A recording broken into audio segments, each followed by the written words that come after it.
नमस्कार, मार्केट से पंचनामा में आप सभी का स्वागत है। एक तेजी के साथ शुरुआत, फिर लोअर लेवल पे बिकवाली और फिर वहां से एक स्ट्रांग पुल बैक मार्केट्स में देखने को मिला। और आज का पुल बैक मेजरली जो सपोर्ट हो रहा था वो हो रहा था बैंक्स की तरफ से, फार्मास्यूटिकल की तरफ से, और एक लंबे अंतराल के बाद आज फार्मास्यूटिकल स्पेस वापस घूमता हुआ दिखाई पड़ा है।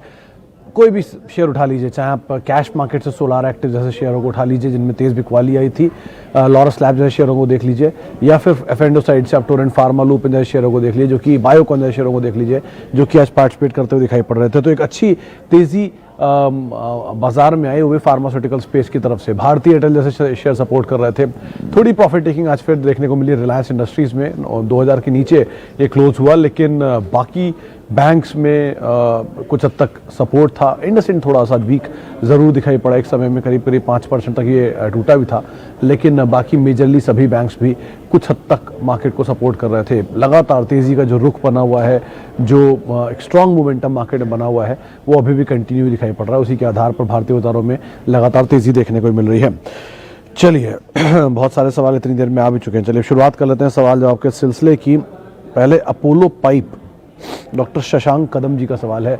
कदम साहब, इससे रिलेटेड एक ही चीज़ मेरे ध्यान में आती है कि पिछले 2 दिन से प्रमोटर जो है इस कंपनी में, नहीं, एक फंड जो है इस कंपनी में, वो शेयर खरीद रहा है। कल के सत्र में 67,000 और आज के सत्र में, मतलब परसों के सत्र में 67,000 और कल के सत्र में 70,000 शेयर वो खरीद चुके हैं। 2 दिन में करीब 1,30,000 शेयर उन्होंने बाय किए हैं। तो कुछ फंड बाइंग हो रही है स्टॉक में और एक दायरे के अंदर रख के हो रही है। तो अगर कुछ भी, मतलब नंबर्स इतने ख़राब नहीं है, चीज़ें ठीक ठाक हैं, थोड़ा सा भी अगर मार्केट सपोर्ट मिल गया इसको तो एक अच्छी तेज़ी आ सकती है। तो आप एटलीस्ट अभी तो बने रह सकते हैं। इसकी नियर टर्म एक्टिविटीज़ के ऊपर नज़र रखें, प्रमोटर और फंड की एक्टिविटी किस तरह की रहती है। Shilpa Medicare 550, should I sell now and Biocon for another pharma stock?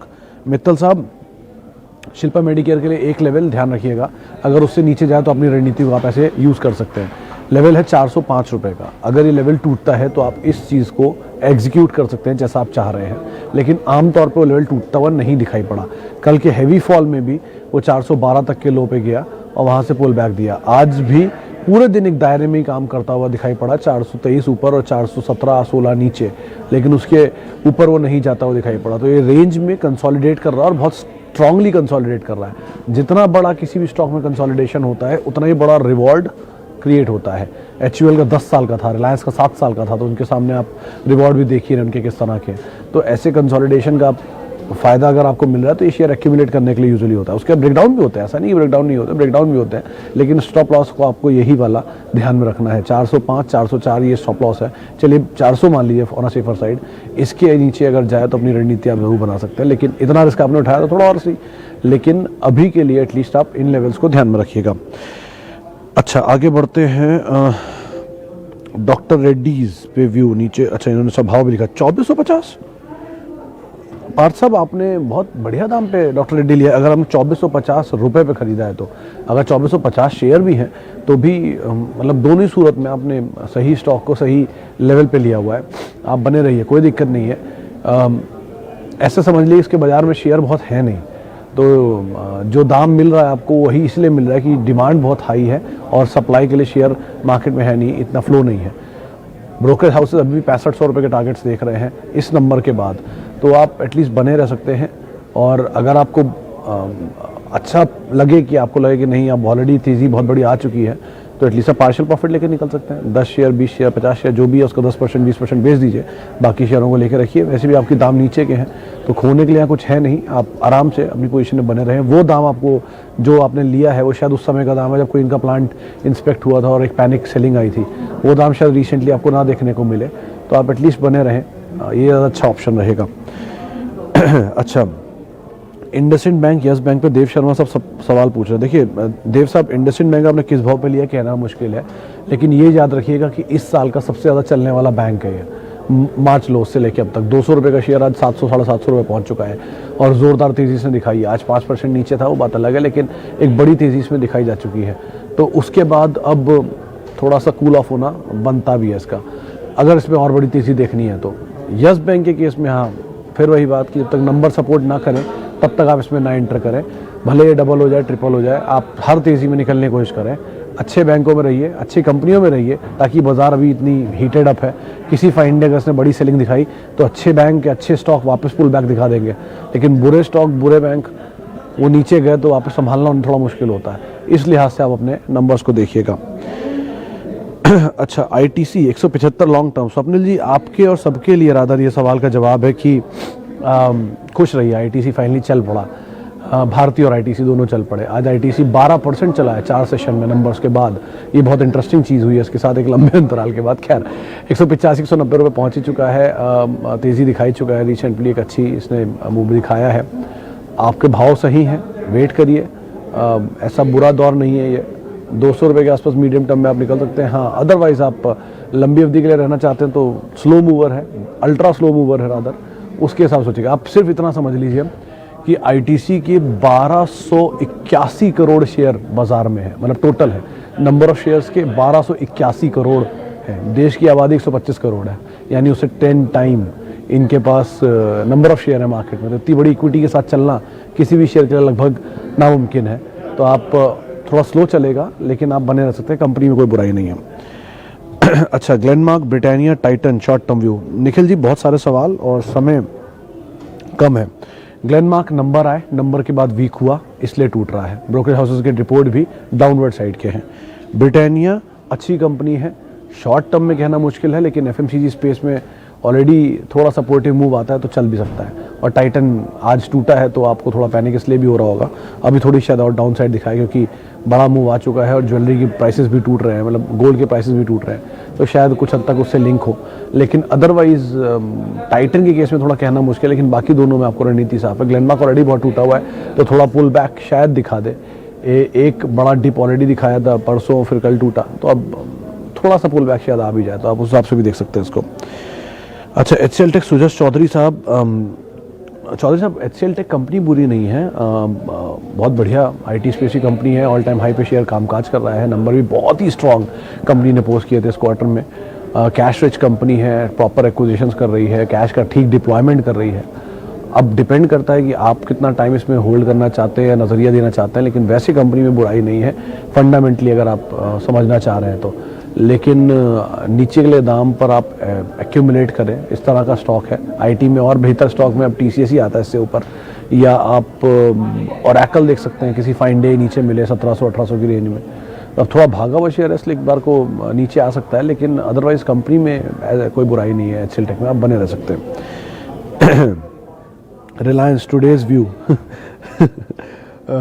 Vaibhav ji, Reliance के केस में टुडेज व्यू क्या होता है? मतलब ऐसे समझिए कि देश की सबसे बड़ी कंपनी, सबसे बड़ा ग्रुप, 14-14.5 लाख करोड़ का ग्रुप, निफ्टी का करीब 17% मार्केट कैप यहीं से आता है। 4 मेगा बिजनेस के अंदर कंपनी कामकाज करती है। ब्रोकरेज हाउसेस की रिपोर्ट 2600 की है। शेयर 900 रुपये से चल के 2400 तक या 2360 तक गया। अब तो कैश भी है कंपनी के बाद, डेट फ्री है, तो हर चीज़ तो फेवरेबल ही दिखाई पड़ रही है। एक मैक्वेरी की रिपोर्ट 1300 की आई थी, वो भी कुछ खास इफेक्ट आया नहीं, टूटा एक झटके में और चला गया वापस। प्रॉफिट टेकिंग हो सकती है, थोड़ी बहुत आए, नीचे के लेवल भी मिल सकते हैं देखने को, लेकिन अगर मिलते हैं तो आप लीजिए। और मतलब डिपेंड आप क्या टाइम फ्रेम रख के चल रहे हैं, क्या नज़रिया लेके चल रहे हैं, लेकिन अदरवाइज पैनिक होने वाली सिचुएशन इसके अंदर कमी दिखाई पड़ती है, तो आप उस हिसाब से अपनी रणनीति बना सकते हैं। अच्छा, Abbott India, view for fresh buying. Bhuvan साहब, अबॉट इंडिया को या फाइजर को देख सकते हैं, वो ज़्यादा बेहतर विकल्प है। ऐसा नहीं है कि फाइजर अभी फैंसी में आया है, Pfizer is a dead stock. वैसे तो इसे ग्लोबली ज़ॉम्बी स्टॉक के नाम से भी जाना जाता है। फाइजर को इसलिए बोल रहा हूँ, एक तो डिविडेंड वाइज कंपनी ठीक है। रिसेंटली 400 रुपये एक स्पेशल डिविडेंड भी आया था, उसमें 280 रुपये शायद था, और नॉर्मल डिविडेंड भी था। तो डिविडेंड अच्छा देती है, ग्रो अच्छा कर रही है, स्लो मूवर है, लेकिन ठीक परफॉर्म करेगा। एबॉट में बुराई नहीं है, वो भी कंपनी अच्छी है, लेकिन कंपेरेटिवली आपको सस्ते दाम पे फाइजर मिलेगा।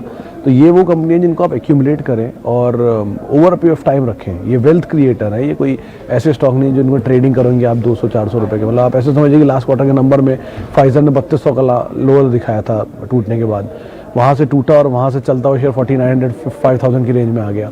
फिर वहाँ कंसोलिडेट किया और तुरंत ये खबर आ गई, उसके बाद फिर चला 6000 पहुँच गया, वापस नीचे आ रहा है 5300-5400 जो भी राम है। लेकिन ये धीरे धीरे धीरे धीरे स्लोली चलता रहेगा। शेयर ही नहीं है मार्केट में, आप कैसे इसको, मतलब आप ऐसे समझिए कि अतुल लिमिटेड ने फाइजर खरीदा था या वो उनके डिस्ट्रीब्यूटर थे, तब उन्होंने कन्वर्जन में शेयर लिए थे और वो शेयर आज तक बेचे नहीं, 2% स्टेक लेके बैठे हैं वो कंपनी के अंदर और सालों से है, करीब 15 साल या 10-15 साल से वो शेयर है उनके पास। तो आप इस तरह की कंपनियों में को क्यों सोचते हैं, आप इनमें इन्वेस्ट करिए, ज़्यादा बेटर ऑप्शन हो सकते हैं।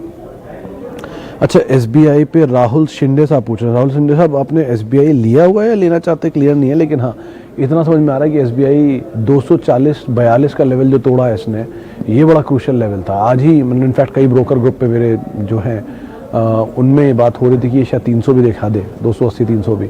वैसे बहुत भयंकर अंडर परफॉर्मेंस है, वो अब आउट परफॉर्मेंस में बदलने जा रही है। तो ठीक है, अभी आप बने रह सकते हैं। स्टॉप लॉसेस के तौर पर पहले 240, 225, 215, 205 ये 4 लेवल हैं जिनको आप ध्यान रखें, लेकिन अदरवाइज आप बने रहें, जो तेज़ी है उसको एंजॉय करें। HDFC लाइफ 640 एक लॉट।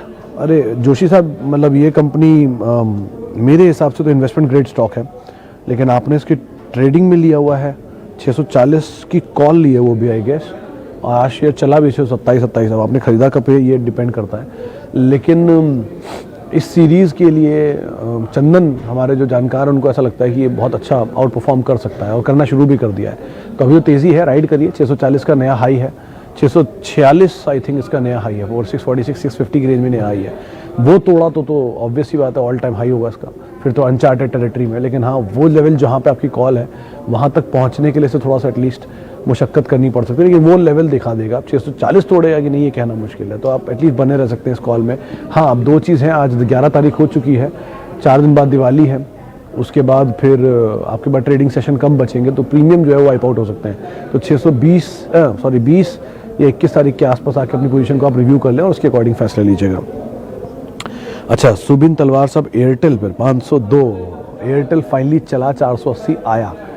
बहुत दिन तक इस पर इसी प्लेटफॉर्म पे सवाल पूछे गए थे एयरटेल को लेकर, खैर लेकिन हाँ अब आ गया है आपका दाम, तो आप अभी तो दूर हैं लेकिन ठीक है, मिल सकता है आपको दाम। 480, 85, 90 की रेंज में शेयर ऑलरेडी घूमने लग गया है। ब्रोकर हाउसेस पॉजिटिव है, 750 का टारगेट है CLSA का, आपको पहले बता दें, तो आप एटलीस्ट उस हिसाब से अगर टाइम फ्रेम रखते हैं तो कोई दिक्कत नहीं है। अभी भी इनफैक्ट जब ये 400 रुपये आया था तब भी और आज भी ये वही टेलीकॉम कंपनी है जिसके इतने स्ट्रॉन्ग सब्सक्राइबर हैं। जियो और भारती 2 ही बड़े प्लेयर हैं, तो उसमें सबसे बड़ा प्लेयर लिस्टेड यही दिख रहा है आपको। तो अभी भी वही दाम पर, मतलब वही कंपनी है जो 400 रुपये के दाम पर थी। तो कंपनी में फेरबदल नहीं हुआ, धंधे में फेरबदल नहीं हुआ, सिर्फ स्टॉक प्राइस और उससे पीछे जुड़ी हुई सोच में बदलाव हुआ है। तो आप बने रहें, कोई दिक्कत नहीं है इसमें। बहुत सारे सवाल हो गए। मारुति शैलेंद्र जी पूछ रहे हैं, 300 शेयर है I guess. Shailendra ji, Maruti depend आप क्या भाव के हिसाब से सोचे बैठे हैं लेने के लिए। कल मैं इसके बारे में पढ़ रहा था, 140 वेरिएंट जो है कम गाड़ियों के ये बनाते हैं, 26 कम गाड़ियाँ के इनके अलग अलग टाइप्स हैं, 2000 से ज़्यादा इनके ऑटो एंसिलरी सप्लायर है, 72 लीटर पेंट हर मिनट कंज्यूम होता है। इनके 250 रोबोट्स हैं जो कि यूज़ करते हैं। इस तरह की मेगा कंपनी है और आप 1-2 दिन का टाइम फ्रेम रख रहे हैं तो गलत कर रहे हैं। टाइम दीजिए। 11,000 का पहला दाम था जो छू कर आया 10,000 का, वही शायद दोबारा भी छू जाए, ऐसा कुछ नहीं है। बैंक ऑफ अमेरिका मैनेजर ने उस समय पर 12,000 का टारगेट दिया था, अब 8,000 का टारगेट होगा, लेकिन धंधा ठीक है। 52% मार्केट शेयर ओन करती है और इंडिया की सबसे बड़ी मल्टीनेशनल पैसेंजर व्हीकल कंपनी है और कोई नहीं इनके सामने। हुंडा है जो लिस्टेड नहीं है, 18% मार्केट शेयर है नेक्स्ट। तो अभी आप एश्योर रहिए, जब तक इसका मार्केट शेयर 50 के ऊपर है तब तक तो एटलीस्ट एश्योर रह ही सकते हैं आप। बाप रे बाप, बहुत सारे सवाल हो गए। Delta Corp, doctor Abid Nadaf साहब का सवाल है। नदफ साहब, Delta Corp cash free company, cash free कह रहा हूँ, डेट फ्री कंपनी है, कैश रिच कंपनी है। थोड़ा बिजनेस को लेकर प्रेशर आया था जिसकी वजह से स्टॉक नीचे आया था, क्योंकि कारोबार बंद है। अभी भी कारोबार खुला नहीं है पूरी तरह से, लेकिन हाँ सिचुएशन थोड़ी बेटर हुई है पहले कंपैरिजन में, इसलिए क्यों बेसिस पर इनकी सिचुएशन बेटर आपको दिखाई पड़ सकती है। दूसरी चीज़, वैसे कंपनी में बुराई नहीं है, ऑब्वियसली बात है। झुंझुनवाला साहब इसके बड़े निवेशकों में से एक है, प्रमोटरों में से एक है, तो आप प्रमोटर नहीं, वहाँ बड़े निवेशकों में से एक हैं, तो आप वैसे इस कंपनी के अंदर बने रह सकते हैं, ऐसा कोई तकलीफ नहीं है। लेकिन हम बहुत बड़ा, बहुत लंबी अवधि के लिए नहीं, मीडियम टर्म के लिए एटलीस्ट आपको रीजनेबल प्रॉफिट आप लेकर निकल सकते हैं। एक आखिरी सवाल और लेते हैं, कौन सा लो SML सुजू, हाँ, स्वप्निल ओसवाल साहब का। ओसवाल साहब बहुत पुराना ये स्टॉक है, जब ये स्वराज माजदा लिमिटेड होता था वहाँ से फिर इसूजू ने स्टेक लिया और उसके बाद से मेरे इसूजू बन गया। इस कंपनी में इसूजू की गाड़ियाँ नहीं आती हैं, जो आप बाज़ार पे डी मैक्स जैसा हैवी ट्रक देखते हैं वो इसके अंदर नहीं आता है। स्वराज माजदा लिमिटेड अब इनका जो ट्रक्स है वो इसका कंपनी के अंदर आते हैं। तो स्टॉक अंडर परफॉर्मर रहा है, थोड़ा सा बज़ आया रिसेंटली, वो आप देख सकते हैं। लेकिन हाँ, अगर आप इसी कैडर की कंपनियों में लंबी अवधि के लिए निवेश करना चाहते हो तो फोर्स मोटर एक ज़्यादा अच्छा विकल्प हो सकता है, क्योंकि वो मर्सिडीज़ और BMW के इंजन पिछले काफ़ी सालों से बना रहे हैं। और फोर्स मोटर की पेरेंट है जय हिंद इंडस्ट्रीज, जो अब लिस्टेड नहीं पहले होती थी, उनके पास बजाज ऑटो का स्टेक भी है करीब 4% या 5% के आसपास का। खैर, लेकिन अदरवाइज फोर्स मोटर ज़्यादा बेटर ऑप्शन है इन दोनों के कंपैरिजन में, अगर आप देखना चाह रहे हैं तो ऑटोमोबाइल स्पेस में। चलिए, फिलहाल इतने ही सवालों को हम शामिल कर पाएंगे। माफ़ी चाहेंगे उनसे जिनसे हमने बातचीत आज नहीं की, और उन सबका बहुत बहुत शुक्रिया जिन्होंने हमें सवाल भेजे, हमसे जुड़े, हमसे बातचीत की। आप मेरे साथ जुड़ सकते हैं @सुमित रिसर्च, ये मेरा ट्विटर हैंडल है जहाँ पर मैं मौजूद रहूँगा। नमस्कार।